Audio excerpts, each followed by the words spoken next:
Venezuela se conmovió con la tragedia del boxeador merideño Edwin Valero, ocurrida a mediados de abril del 2010. Iniciamos el recorrido del Inca antes de su fatal desenlace. Que suene la campana. De Bolero Alto, Venezuela, Edwin Valero.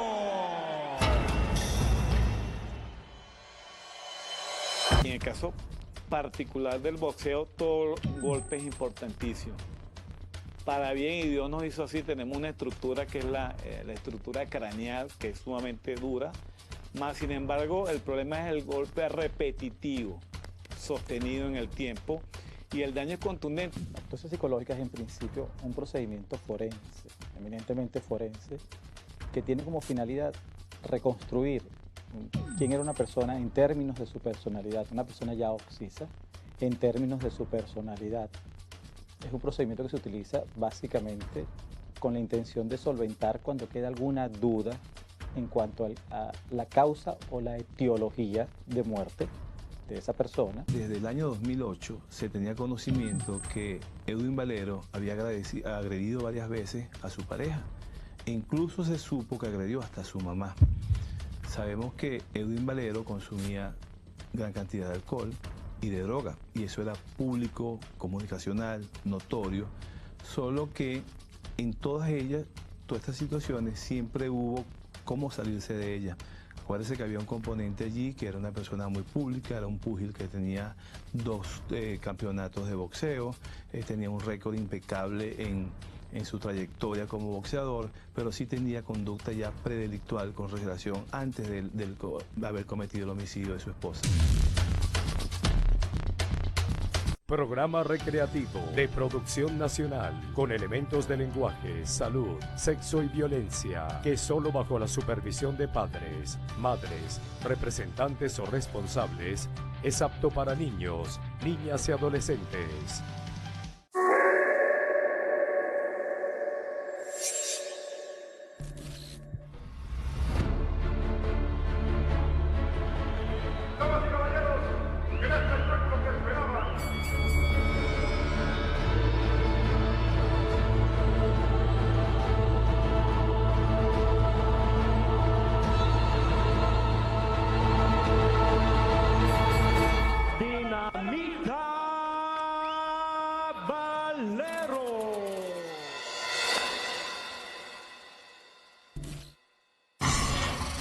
A 7 años de la tragedia queremos repasar la historia de quien se convirtió en uno de los seres más queridos del deporte de lucha en Venezuela. El gran Edwin Valero, el Inca, el joven de los Andes, el ídolo estrella. Pero ¿qué pasó realmente con él? ¿Cuál es la versión oficial de los hechos? Hoy esperamos revelar los detalles de la última pelea que tuvo contra él mismo. Yo voy preparado, lanzando golpes de todos los ángulos y con la mayor fuerza posible. Por eso no han llegado al límite ni un solo rival.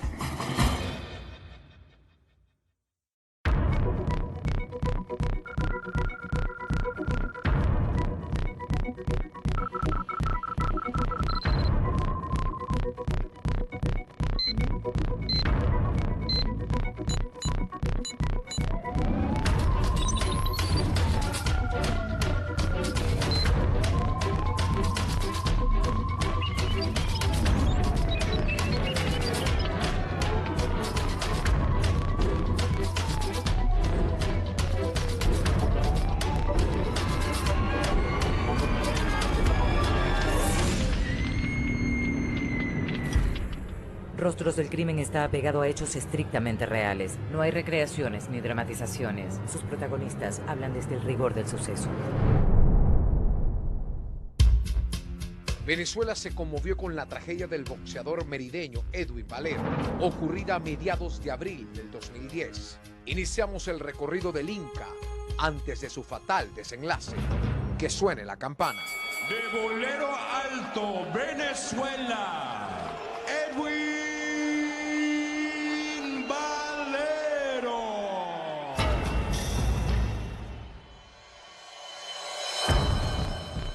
Nuestros especialistas en este impactante capítulo son Ignacio Castillo, cineasta, escritor y crítico quien nos dará por qué el cine le rinde tributo a una figura con este calibre. La motivación en su vida desde el principio fue esa relación con su esposa.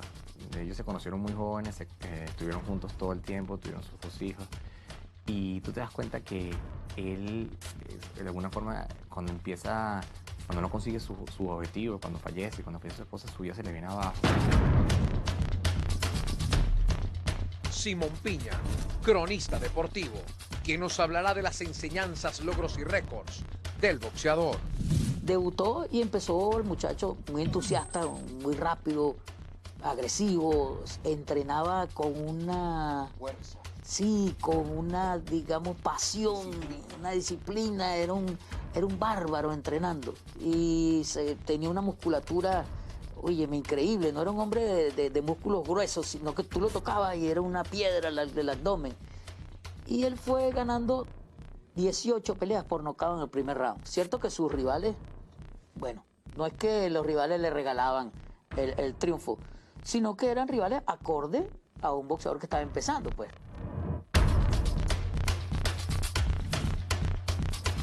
Vladimir Fuenmayor, neurólogo, quien nos referirá sobre las hipótesis o mitos existentes acerca de los golpes y los males que genera en el sistema nervioso central. En el caso particular del boxeo, todo golpe es importantísimo.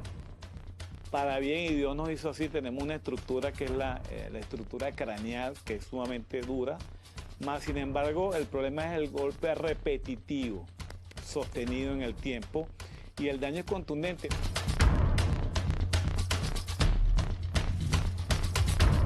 Carlos Ortiz, psiquiatra forense, quien revelará todo sobre la autopsia psicológica. La autopsia psicológica es en principio un procedimiento forense, eminentemente forense, que tiene como finalidad reconstruir quién era una persona en términos de su personalidad, una persona ya occisa en términos de su personalidad.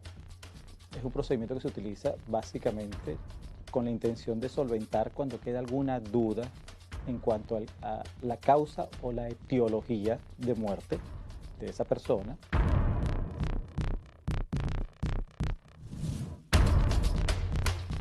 Joel García, abogado, quien nos aclarará algunas dudas sobre la ilegalidad que llegó a tener el boxeador. Desde el año 2008 se tenía conocimiento que Edwin Valero había agredido varias veces a su pareja. E incluso se supo que agredió hasta a su mamá. Sabemos que Edwin Valero consumía gran cantidad de alcohol y de droga, y eso era público, comunicacional, notorio, solo que en todas estas situaciones siempre hubo cómo salirse de ellas. Acuérdense que había un componente allí que era una persona muy pública, era un púgil que tenía 2 campeonatos de boxeo, tenía un récord impecable en su trayectoria como boxeador, pero sí tenía conducta ya predelictual con relación antes de haber cometido el homicidio de su esposa.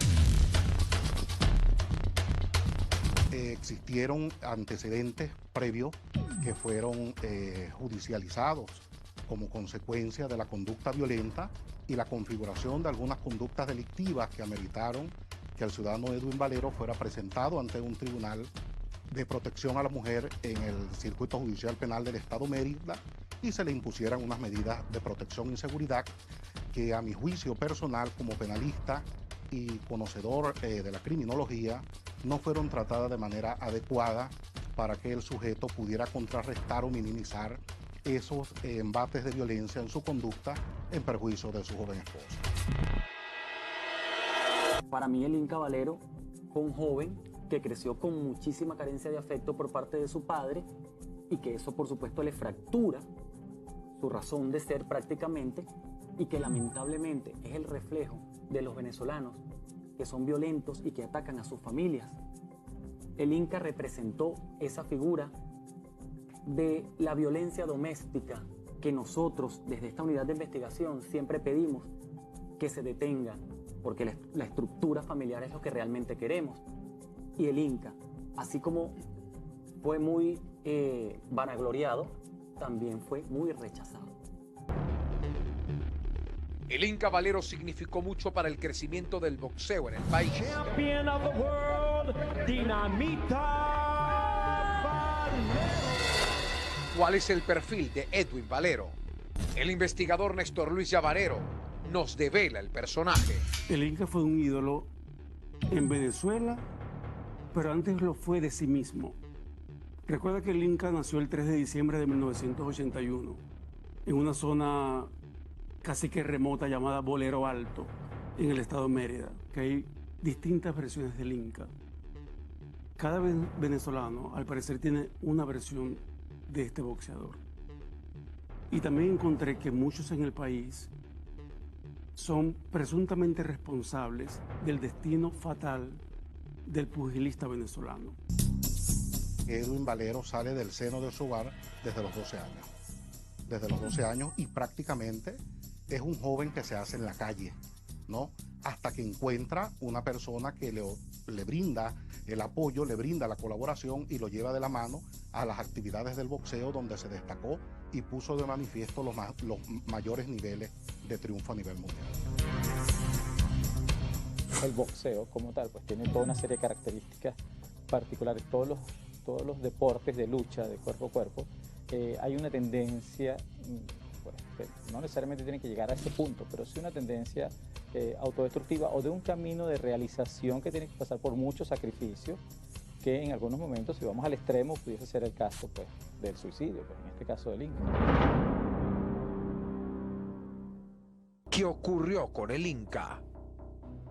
Ocurrió que Edwin Valero asesinó a su esposa y posteriormente, producto del tormento que le generó este hecho, se suicida en los calabozos de la policía del estado Carabobo. En el año 2010, Edwin Valero llevó toda la adrenalina del cuadrilátero hasta su hogar. Se le señala de acabar con la vida de su esposa y luego de intentar acabar con la suya.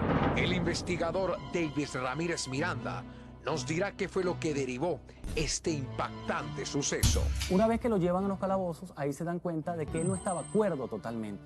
Y cuando hacen el análisis y de acuerdo a las primeras entrevistas, se dan cuenta que sí, estaba bajo los efectos de sustancias estupefacientes y además había tomado mucho licor esa noche. Eso ocurrió en horas de la madrugada de ese día y el Inca, luego que comete el hecho con arma blanca, le propinó, creo que fueron 3 puñaladas, bajó a la recepción del hotel y comunicó a los empleados del hotel el hecho que había cometido. Ahí aguardó hasta que llegó la policía.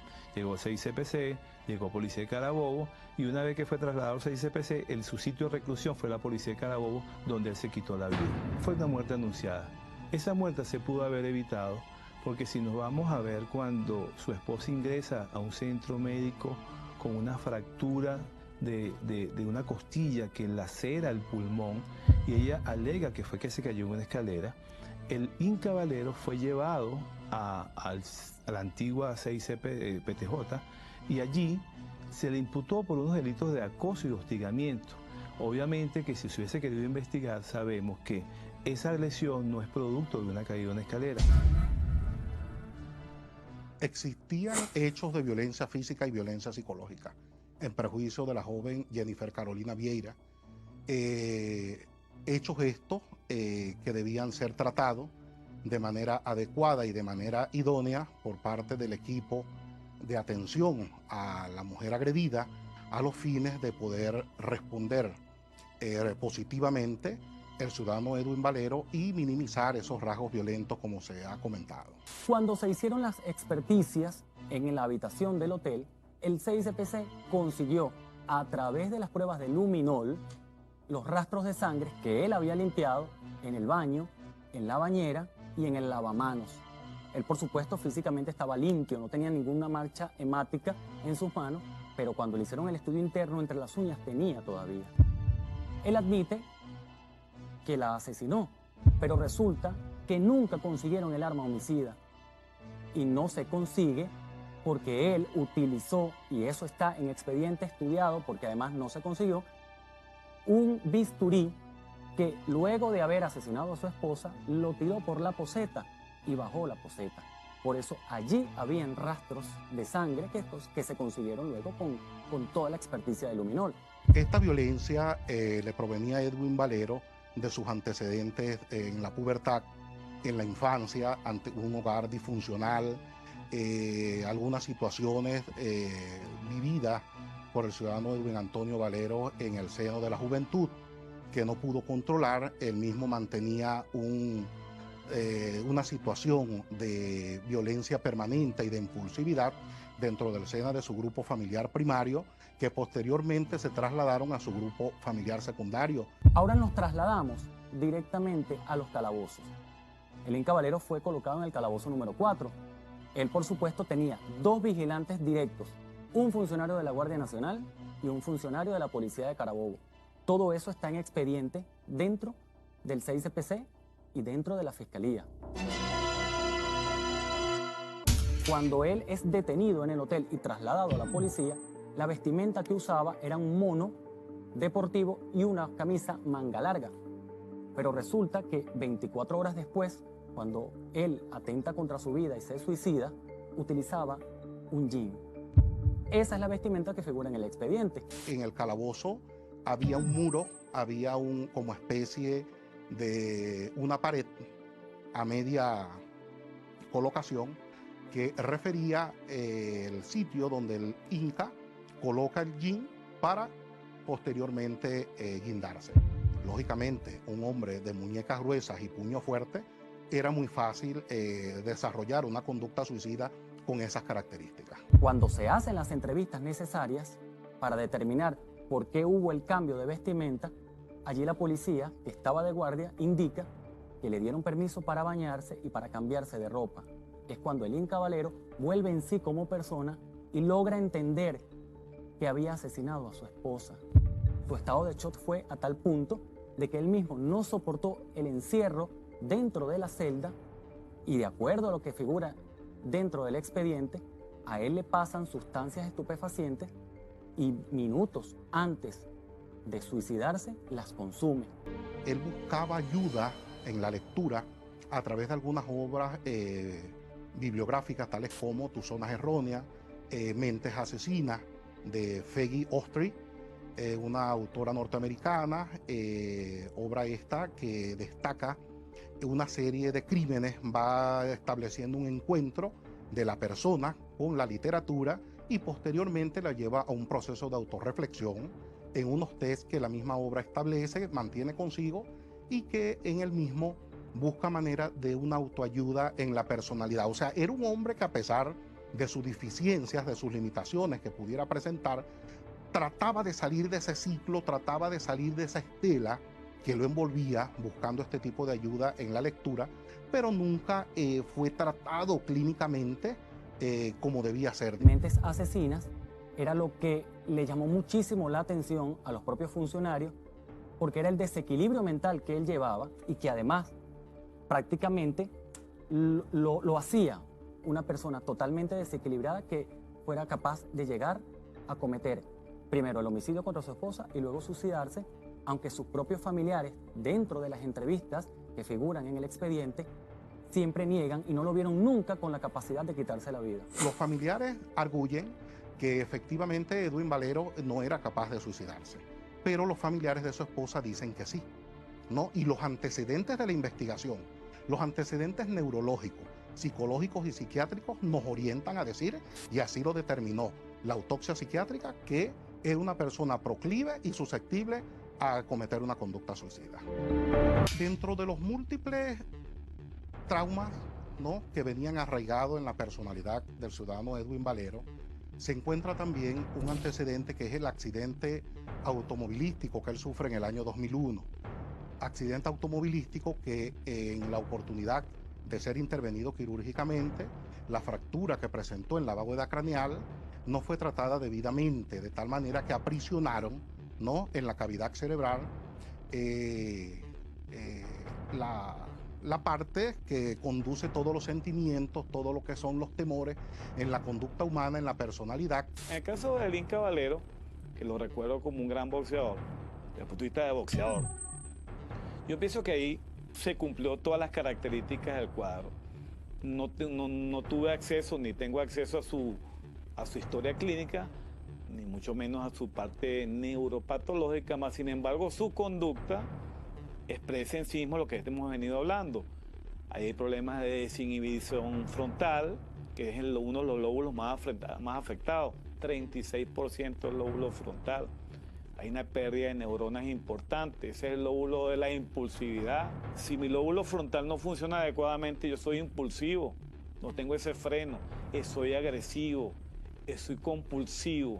Ese ser tan decidido, ese plantearse un proyecto que él lo logra, lo alcanza, que lamentablemente hubo los otros elementos accesorios, sí, que la falta de apoyo en muchos momentos, digamos, emocional, de una guía, pues puede hacer que se vaya por el mal camino. No es raro el caso de deportistas donde las sustancias lícitas y las ilícitas, los abusos, en muchos sentidos, incluso comportamentales, entran a jugar un papel importante. Si revisamos la historia del deporte, no solo aquí en Venezuela, a nivel mundial, pues nos encontramos una buena cantidad de sujetos que pues, llegan a situaciones límites. Creo que eso es el elemento también a aprender, que no nos podemos quedar solos. El Inca no ha sido el único boxeador que se ha visto envuelto en delitos, ni en Venezuela ni en el mundo. Recordemos que en Venezuela tenemos el caso de Antonio Cermeño, ya fallecido, pero que se vio envuelto en homicidio incluso. Si nos vamos al mundo, tenemos a Sonny Liston, quien en el año 1956 fue arrestado por agredir a un policía y estuvo en cárcel durante 6 meses.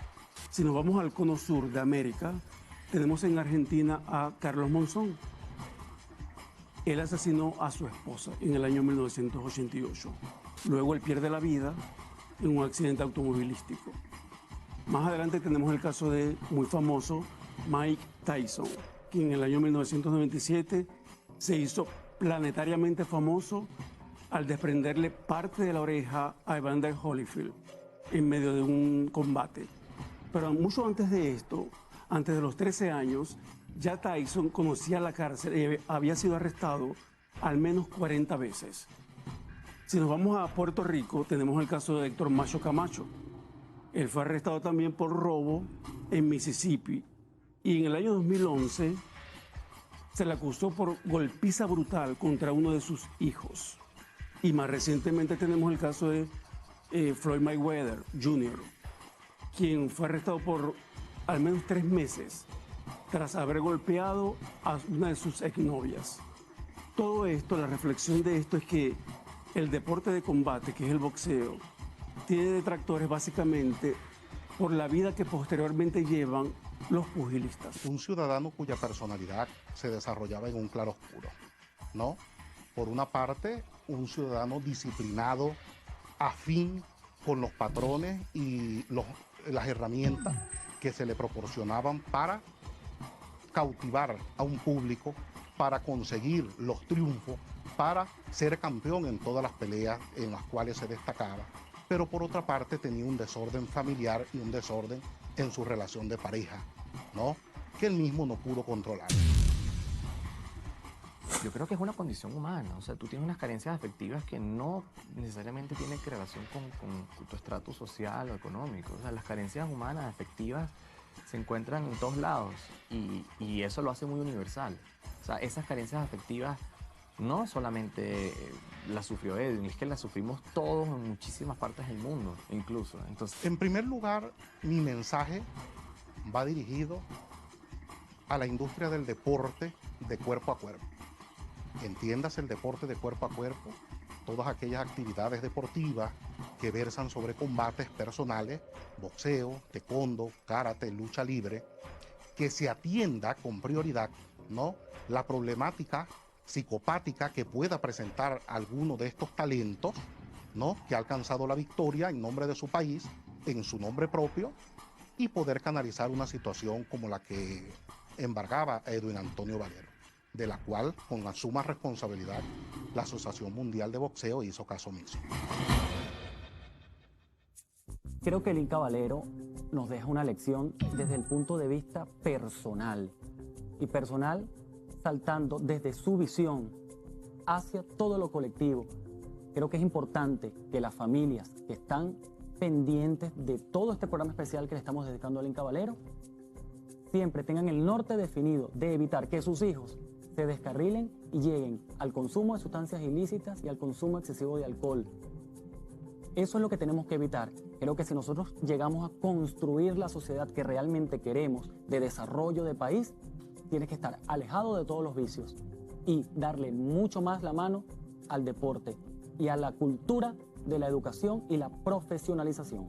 El mensaje es, oye, los problemas hay que atacarlos y hay que enfrentarlos, no taparlos con tierrita. Yo creo que los problemas se enfrentan en todos los frentes, institucional, personal, familiar.